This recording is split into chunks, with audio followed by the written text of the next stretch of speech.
Bharatiya Janata party की press वार्ता में स्वागत है।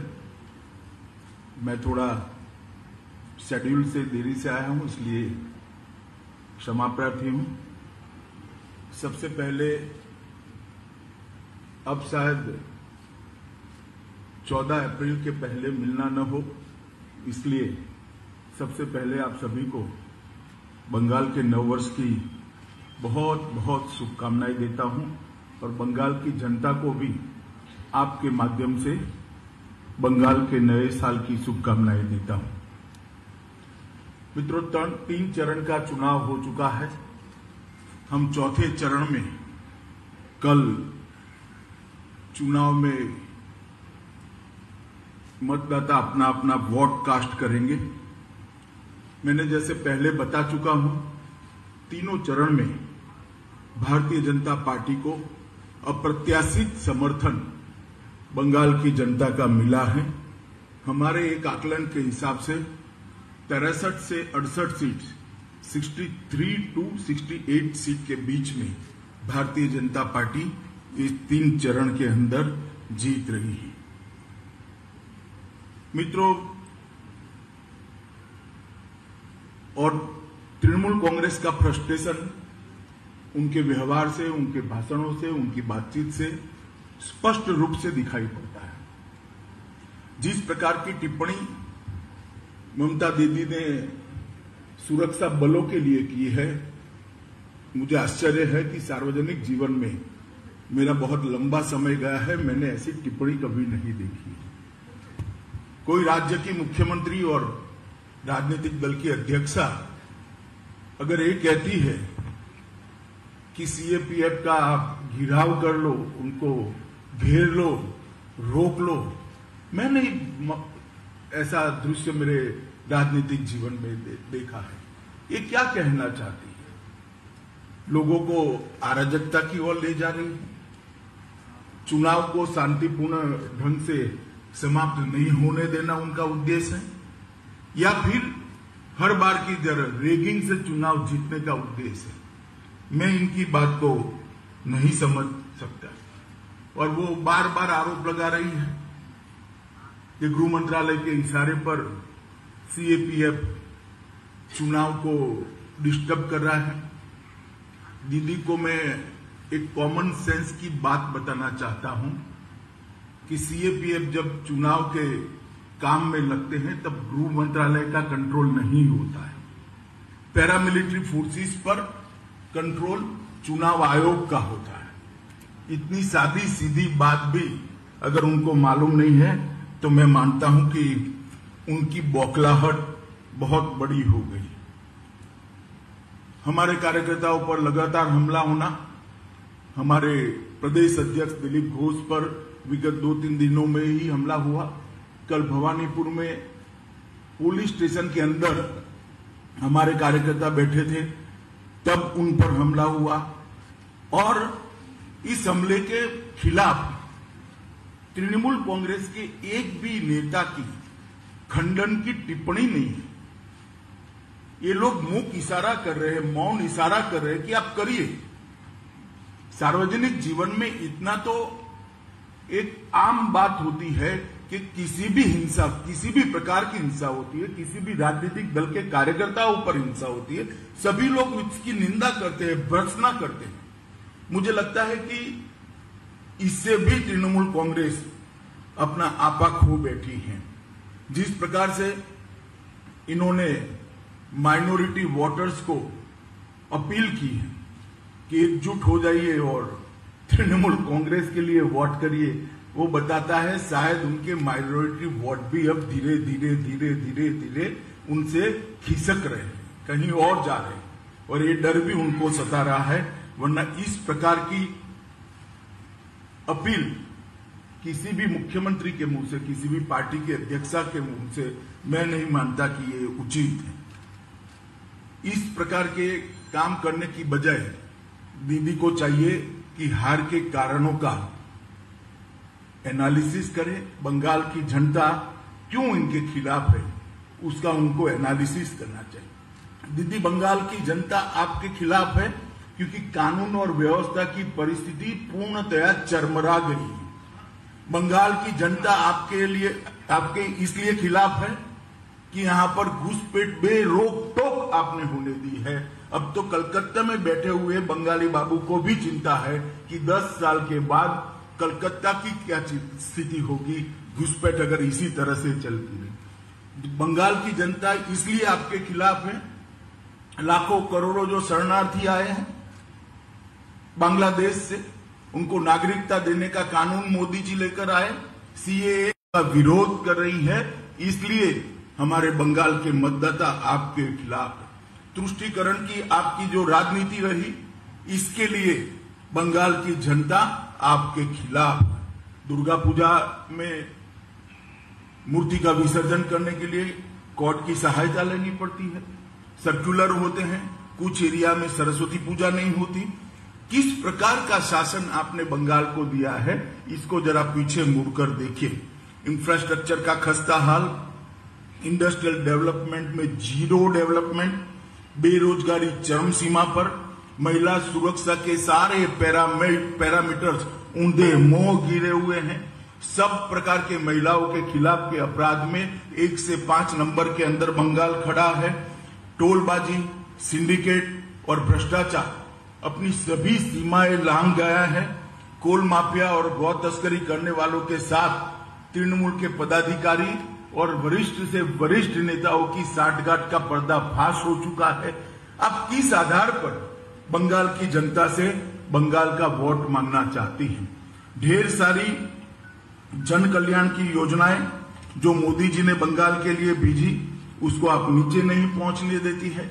चाहे आयुष्मान भारत की योजना हो, चाहे प्रधानमंत्री जी ने किसानों के लिए 6,000 रुपया प्रति साल भेजा है उसकी योजना हो, चाहे ग्रामीण सड़क बनाने की प्रधानमंत्री ग्रामीण सड़क योजना का विस्तार हो, चाहे रेलवे के एक्सपांशन की बात हो, हर चीज में आपने अड़ंगा लगाया है। राजनीतिक दृष्टिकोण से मोदी जी लोकप्रिय न हो जाए इसके भय से बंगाल के विकास को धीरा करने का काम, रोकने का काम आपने कहा है।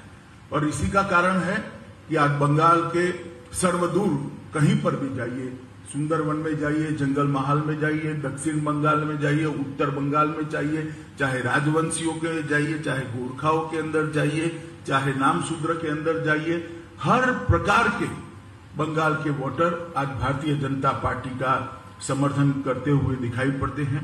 और कई विशिष्ट लोग भारतीय जनता पार्टी में जुड़े हैं, इतना नहीं, पहली बार चुनाव लड़ने का साहस भी किया है। मैं साहस शब्द इसलिए प्रयोग करता हूं कि उनकी फितरत में चुनाव लड़ना नहीं था, कभी वो चुनाव लड़ने के अपने जीवन में सोचे भी नहीं होंगे, परंतु बंगाल की स्थिति देखकर उनको भी लगता है कि अब समय आ गया है, उनको भी आगे आने पड़ेगा अगर बंगाल को बचाना है।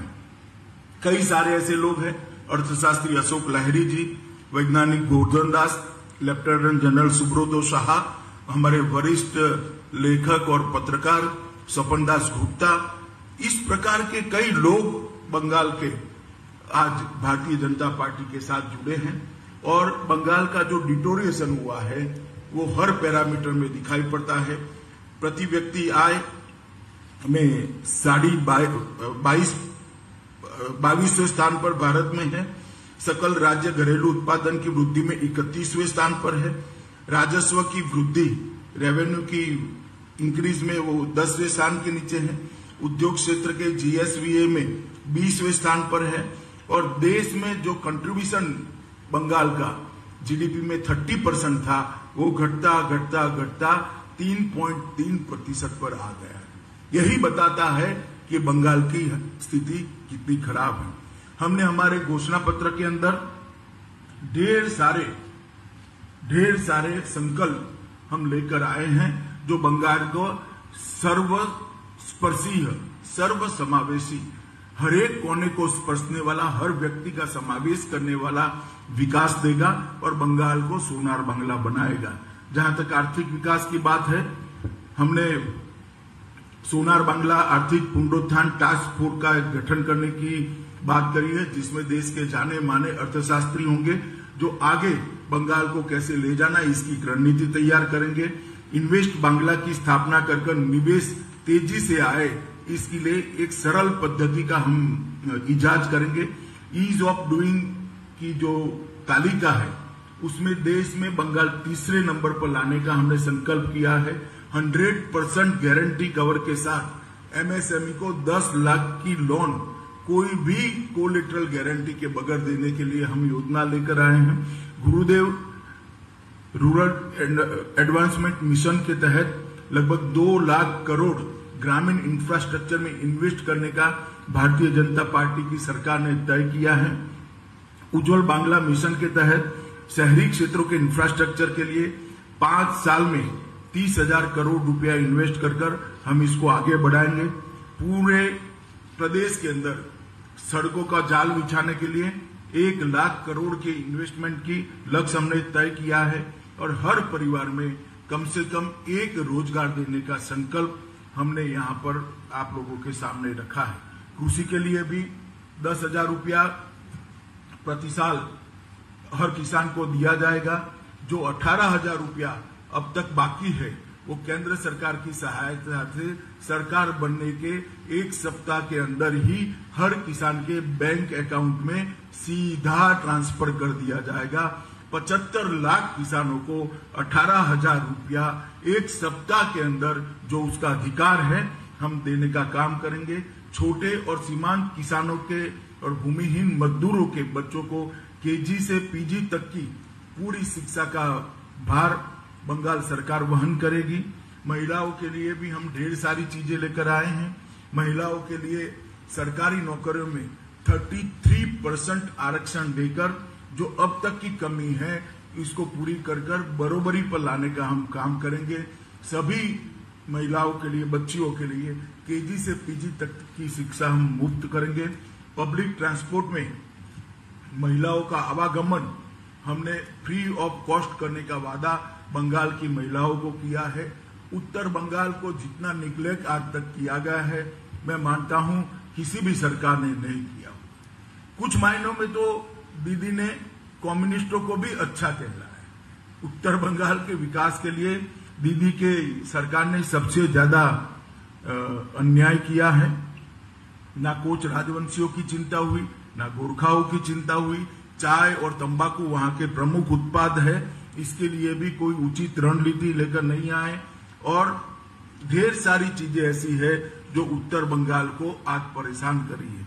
हमने उत्तर बंगाल के विकास के लिए एक उत्तर बंगाल विकास बोर्ड की स्थापना करने का निर्णय किया है। नारायणी बटालियन, जिन्होंने राजवंशियों की एक सेना का नाम था, जिन्होंने मुगलों से उत्तर बंगाल को बचाया था, इसके नाम पर एक सीएपीएफ में बटालियन की स्थापना करेंगे। ठाकुर पंचानन बर्मन के नाम पर एक संग्रहालय और एक भव्य स्मारक बनाएंगे 250 करोड़ रुपए के खर्च से। मदन मोहन मंदिर, कमलेश्वरी मंदिर, जलपेश मंदिर, इसको एक पर्यटन का केंद्र बनाकर एक सर्किट बनाने का काम करेंगे। बहादुर वीर चिला रॉय के सम्मान में कूच बिहार में एक पैरामिलिट्री ट्रेनिंग सेंटर की स्थापना करेंगे। उत्तर बंगाल में एक केंद्रीय विश्वविद्यालय, सेंट्रल यूनिवर्सिटी बनाई जाएगी। उत्तर बंगाल में एक एम्स बनाया जाएगा और कलकत्ता और सिलीगुड़ी के बीच में नेताजी सुभाष चंद्र बोस 700 किलोमीटर का रोड का निर्माण कर उत्तर बंगाल को कलकत्ता के साथ जोड़ने का हम काम करेंगे। बागडोगरा हवाई अड्डे को अंतर्राष्ट्रीय हवाई अड्डे के रूप में परिवर्तित करेंगे। सिलीगुड़ी में मेट्रो की सेवा शुरू करेंगे। सिलीगुड़ी में एक आईटी पार्क की स्थापना होगी। उत्तर बंगाल में अन्नदाता मेगा फूड पार्क की स्थापना करेंगे। एक चाय पार्क भी निर्माण करेंगे। इसके अंदर विशेष रूप से 100 करोड़ रुपए की लागत से चाय के औषधीय गुणों का रिसर्च का काम होगा। हर्बल दवाइयों के निर्माण के लिए भी एक हर्बल फार्मा पार्क की स्थापना करेंगे और गोरखा उपजातियों को अनुसूचित जनजाति की रूप में मान्यता देने के लिए भी हम काम करेंगे। एक भव्य गोरखा स्वतंत्र सेनानी संग्रहालय दार्जिलिंग में बनाएंगे। राजवंशी भाषा को बढ़ावा देने के लिए राजभोगी भाषा को स्कूलों में कक्षा 10 तक के पाठ्यक्रम में स्थापित करेंगे और जितने भी चाय बागान, सिनिकोना गार्डन और फॉरेस्ट विलेज और डीआई के निवासी है उनको पट्टा देकर जमीन के हम मालिक बनाएंगे। हमने कलकत्ता की स्थिति को सुधारने का भी संकल्प किया है। आज तक कलकत्ता पर 10 साल के अंदर जस का तस जैसे कम्युनिस्ट छोड़कर गए थे वैसा ही रखा है। एक जमाने में सिंगापुर के डेवलपमेंट का मॉडल कलकत्ता का हुआ करता था। आज वो कलकत्ता की स्थिति बहुत गिरी हुई है। हमने सोनार बांग्ला का हमारा जो अभियान है उसकी शुरुआत कलकत्ता से होगी। सिटी ऑफ जॉय को हम सिटी ऑफ जॉय तो रहेगा ही रहेगा, बाद में सिटी ऑफ फ्यूचर में भी उसको कन्वर्ट करने का हम काम करेंगे। कोलकाता के लिए 22,000 करोड़ का कलकत्ता डेवलपमेंट फंड निर्माण करेंगे, जो कलकत्ता के कंप्लीट इंफ्रास्ट्रक्चर को फिर से एक बार स्ट्रेंथ देने का काम करेगा। घरेलू उपयोग के लिए 200 यूनिट तक की बिजली हम फ्री करेंगे। अगले 5 वर्षों में कलकत्ता को भारत के वित्तीय केंद्र के रूप में एक आर्थिक राजधानी बनाने के लिए हम एक कमेटी बनाकर इसको आगे बढ़ाएंगे। कलकत्ता स्टॉक एक्सचेंज को आर्थिक गतिविधियों के लिए हम फिर से पुनर्जीवित करने का प्रयास करेंगे।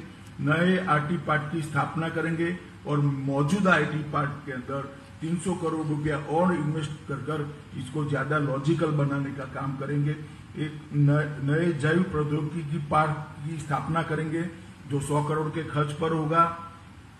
सभी इमारतों को इसका फायर ब्रिगेड का दृष्टि से ऑडिट कर हम इसको सेफ बनाने का काम करेंगे।